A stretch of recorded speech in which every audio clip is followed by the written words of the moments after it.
अ, sir आप को chairman हैं एपिक्स बॉडी के, तो हाल फिलहाल में जो जिस तरह के यहाँ पे डेवलपमेंट्स देखे गए हैं, चेयरमैन ने रेजिग्नेशन दिया है और साथ ही में सब कमेटी को किस तरह से आपने कॉन्स्टिट्यूट किया है, तो बहुत सारे सवाल हैं आम जनताओं के बीच में कि आखिर जो है अभी तक 28 भी निकल गया है सर, अभी तक एमएचए से कॉल नहीं आ रहा है, तो उस पर क्या कहेंगे? क्या डेवलपमेंट्स आपकी ओर से क्या देखा जा रहा है? जो एपेक्स में जो रिजिग्नेशन दिया है वो तो ऑलरेडी पब्लिक डोमेन में है, तो उसके बारे में तो आप उन्हीं से पूछे तो ज़्यादा अच्छा रहेगा। बाकी जो गवर्नमेंट ने पहले हमें कहा था 28 का कहा था इस महीने के, अब वो भी गुजर गया। उससे पहले हमने ये कहा था कि 28 बहुत दूर है, तो उससे पहले कुछ करें, आप लोग टॉक्स के लिए बुलाएं। तो उन्होंने 25 का भी एक टाइम दिया था, डेट दिया था। तो हमने कहा 25 भी बहुत दूर है, जल्दी बुलाएं। तो 20 का उन्होंने 20 अगस्त का भी एक टाइम दिया था। ये सारे तीनों डेट्स निकल गए, लेकिन टॉक्स के लिए नहीं बुलाया। तो ये बहुत ही अफसोस की बात है कि क्यों नहीं बुलाया, ना इसका हमें वजह दिया। तो हमें एमएचए की तरफ से कोई कम्युनिकेशन नहीं मिला हमें। सर अभी ये अगस्त सितंबर में तो लगभग कोड ऑफ कंडक्ट लग जाएगा, उसके बाद तो फिर मुश्किल होगा, या कुछ प्रोटेस्ट करना हो या कुछ अनशन वगैरह करना हो, तो आप किस तरह देखते हैं? अगर अगस्त के महीने में टॉक्स पे नहीं बुलाया तो यहाँ पे दलाई लामा जी भी यहाँ पे हैं, तो आप अनशन भी या कुछ भी वो नहीं कर सकते। वही हमें अभी अब 2 रिम्पोचेस ने अपील किया है, फिलहाल जब तक दलाई लामा जी यहाँ पर ले में है तो कोई प्रोटेस्ट वगैरह नहीं करना चाहिए। तो उसको मान के हमने प्रोटेस्ट वगैरह नहीं करने का फैसला लिया है। अभी उसके बाद भी हमें उस पर ज़्यादा फर्क नहीं पड़ता है कोड ऑफ कंडक्ट से। अगर हम प्रोटेस्ट करना चाहें तो कोड ऑफ कंडक्ट में वो तो गवर्नमेंट के लिए है, हम प्रोटेस्ट कर सकते हैं। तो प्रोटेस्ट तो करेंगे हम, जब ये दलाई लामा जी यहाँ से तशरीफ ले जाएंगे तो उसके बाद हम सोचेंगे कौन सा हमें स्टेप लेना है। सर आपने हाल फिलहाल में जैसे आपका मीटिंग हुआ था उसमें सब कमेटी का भी डिसीजन लिया है, तो कौन कौन है? दूसरा आपने ये भी सजेस्ट किया था कि अगर यहाँ पीसफुल प्रोटेस्ट नहीं कर पा रहे तो करगिल इस चीज को थोड़ा कर सकते हैं इन बीच। हाँ, वो शायद सोनम वांगचुक ने एक सजेशन दिया था। तो करगिल में तो कुछ प्रॉब्लम नहीं होना चाहिए, लेकिन हम करगिल वालों के साथ मीटिंग करना चाहते थे, वो उन्होंने ले आना था, अभी तक आए नहीं। अभी भी हम उनके साथ कांटेक्ट में हैं, हम कोशिश करेंगे कि उनको बुला के इस बारे में भी बात करें उनसे।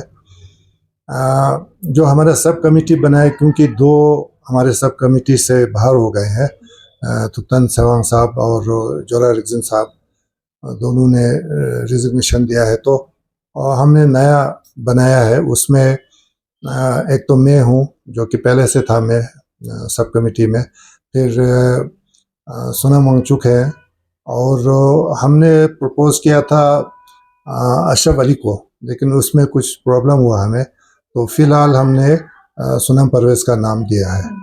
ये तीनों नाम हमने होम मिनिस्ट्री को हमने कन्वे ऑलरेडी किया है, उसी दिन हमने कन्वे किया था। तो सर केडीए एपेक्स ने ये भी कहा था एक बार कि बार बार जो है हर महीने में मीटिंग्स किए जाएंगे और क्या डेवलपमेंट्स या क्या आगे किस तरह से बातचीत रखना है, तो हम देख रहे हैं कि कोई भी मीटिंग जो है, यही मैंने आपको पहले ही कहा कि हमने कई दफ़ा करगिल वालों को बुलाया था ले आने के लिए, उन्होंने इस बार उन्होंने ले आना था, पिछले बार हम लोग गए थे करगिल तो आए नहीं वो लोग। हमने कई बार उनको कहा था, कुछ ना कुछ उनको प्रॉब्लम हो रहा था। अगर मीटिंग के लिए नहीं बुलाए कुछ, या कंक्रीट उसमें से कुछ सोल्यूशन या कुछ निकल के आउटकम अच्छा निकल के नहीं आता है, तो अगला स्टेप एक ड्रास्टिक स्टेप हो सकता है एपेक्स की तरफ से या केडीए की तरफ से, दोनों की तरफ से, तो क्या हो सकता है? वो उसमें बहुत सारी बातें हो सकता है। मेरे ख्याल में अभी से ना कहीं तो ज़्यादा बेहतर होगा।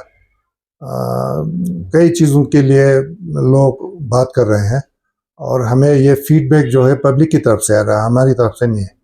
तो उनमें से किसी भी उसके ऊपर हम सोच सकते हैं, लेकिन अभी मेरे ख्याल से ये जल्दबाजी होगा अभी से कहना कि हम क्या करेंगे, तो वक्त आने पर हम बता देंगे।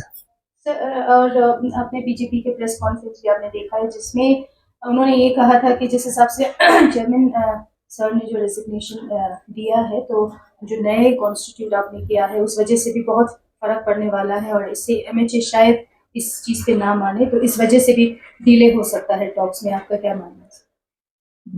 एमएचए ने हमें ऑफिशियली ये तो कोई उन्होंने हमें कन्वे किया नहीं कि किस वजह से वो लोग नहीं बुला रहे हैं टॉक्स के लिए। अगर वो हमें बता देते हैं कि क्यों नहीं बुला रहे हैं तो हमें पता चलता है कि किस वजह क्या है। तो जो बीजेपी कह रहे हैं उस पे आप क्या सोचते हैं? क्योंकि उनका यही कहना है कि अभी जो कोई चेयरमैन है बीजेपी तो वो एक पॉलिटिकल पार्टी की तरफ से कह रहा है, लेकिन ये तो गवर्नमेंट की तरफ से आना चाहिए हमें टॉक्स के लिए बुलावा, तो इसमें फ़र्क है।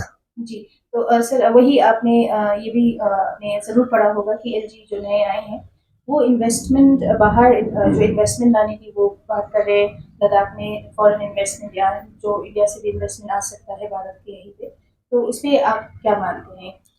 इसमें मैं ये सोचता हूँ कि नए एलजी साहब को पहले हमारे स्टेक होल्डर्स के साथ, हमारे जो काउंसलर्स हैं काउंसिल के साथ या बाकी सिविल हमारा सोसाइटी है उनके साथ बैठ के लद्दाख के प्रॉब्लम्स क्या हैं, किस टाइप के इंडस्ट्रीज हम लद्दाख में चाहते हैं, तो वो मेरे ख्याल से वो लद्दाख को बहुत अच्छी तरह से नहीं जानते हैं। मतलब इतना ज़्यादा समय तो हुआ नहीं उनको लद्दाख आए हुए, तो मेरे ख्याल से सीधा ये कह देना कि कोई भी आए लद्दाख में इन्वेस्ट करे ये तो एक डेंजरस चीज़ है। तो हम इन्वेस्टमेंट के ख़िलाफ़ नहीं हैं, फॉरेन इन्वेस्टमेंट के भी ख़िलाफ़ नहीं हैं, लेकिन लद्दाख में जो भी इंडस्ट्री आए वो हमारे एनवायरनमेंट को डैमेज ना करे। बहुत सारे दूसरे कंसर्न्स हैं, लैंड का सवाल है, पानी का सवाल है, हर एक इंडस्ट्री के लिए बहुत पानी चाहिए, तो यहाँ ऑलरेडी पानी की शॉर्टेज है। तो अंधाधुंध इस तरह से इंडस्ट्रियलाइजेशन ये जो ब्लैंकेट ये कि इनवाइट कर देना सबको, ये मैं समझता हूँ ये बिल्कुल गलत है। एपेक्स का कोई एलजी साहब से मीटिंग बुलाने का, एलजी साहब से मिलने का कुछ प्लान है सर? आपका जो 4 पॉइंट मुद्दे हैं तो उनको लेके उनको ब्रीफ करें। 4 पॉइंट मुद्दे के ऊपर हम बात कर सकते हैं उनके साथ, मगर वो उनको तो चाहिए कि पहले हमारी प्रॉब्लम क्या है उसको समझे, फिर हमारे साथ गवर्नमेंट और हमारे बीच में वो चाहे तो एक ब्रिज बन सकता है, तो वो हम कोशिश करेंगे आने वाले दिनों में। कल अभी एक प्रेस कॉन्फ्रेंस कारगिल में देखा गया जिसमें सजद कारगिल जी भी मौजूद थे। उन्होंने ये तो कहा कि एपेक्स के इंटरनल मैटर्स पे वो कमेंट नहीं करेंगे, पर उन्होंने ये भी कहा है कि जो अभी एपेक्स में इश्यूज हो रहे हैं वो बहुत बड़ा एक फैक्टर बन सकता है टॉक्स को डिले करने का। तो उस पर आपका क्या कहना है सर? उन्होंने कहा कि लीडर्स को सोचना चाहिए, उस पर और ज़्यादा जो है बातचीत होनी चाहिए, तो आप क्या समझते हैं? नहीं, सजाद करगिली साहब को हमें एडवाइस देने की मैं समझता हूँ उनको नहीं देना चाहिए। जो हमारे मसाइल है या कुछ प्रॉब्लम्स है तो हम खुद सॉल्व करेंगे उसको, तो इसमें हम कोई बाहरी हस्ताक्षेप या उसकी ज़रूरत नहीं समझते हैं। दलाई हम समझ सकते हैं कि His Holiness the 14th Dalai Lama यहाँ हैं, तो कुछ भी ऐसा आप करना नहीं चाह रहे हैं, और एपेक्स जैसे आपने कहा कि अपील, बहुत सारे अपील आए तो उस वजह से भी पोस्टपोन हुआ, तो लोगों के मन में काफ़ी सवाल भी हैं काले कि एपेक्स क्यों कुछ नहीं कर रहे हैं, इस पर क्यों कुछ नहीं बोल रहे हैं। वो तो इसलिए नहीं कर रहे हैं, प्रोटेस्ट तो हम इसलिए नहीं कर रहे हैं क्योंकि दलाई लामा यहाँ पर हैं, तो लोगों के सेंटिमेंट का भी ख्याल रखना पड़ता है, तो इसलिए हम नहीं कर रहे हैं। तो कहीं ना कहीं ये भी सवाल किया जा रहा है जिस हिसाब से चेयरमैन ने रेजिग्नेशन दिया है, तो जो बुनियाद है एपेक्स की कहीं ना कहीं वो हिल चुका है, ऐसा भी मानना है, तो आप क्या कहेंगे? नहीं, हम उनके साथ बात कर रहे हैं, तो ये सारी बातें बताने की नहीं होती हैं, तो मेरे ख्याल में सब कुछ ठीक हो जाएगा। आखिर में क्या लोगों को क्या आश्वासन देंगे? लोगों को ये आश्वासन देंगे कि हम 4 जो मुद्दे हैं हमारे उसके साथ हम लड़ने के लिए हमेशा हम बिल्कुल कोशान हैं। मैं लोगों को ये बताना चाहूँगा कि हमें बहुत अफसोस से गवर्नमेंट ने टॉक्स के लिए नहीं बुलाया है, तो यही सबसे बड़ा मुद्दा है, लेकिन हम कुछ प्रोटेस्ट भी नहीं कर सकते हैं अभी फ़िलहाल तो इसलिए लोगों को मैं ये कहूँगा कि थोड़ा धीरज रखें। हम अपने जो लक्ष्य हैं उससे भटके नहीं हैं, तो उसी पर हम डटे हैं। जी हाँ, यही कहना है। ये बीच बीच में कुछ लोग अभी मतलब ये 6 शेड्यूल का या शेड्यूल का मूवमेंट शुरू हो के कुछ 5-6 साल निकलने वाले हैं, लेकिन कुछ लोग अभी निकल के आ रहे हैं कि अब 6 शेड्यूल ठीक नहीं है, पुतिन ने एक ऐसा नैरेटिव चला रहा है।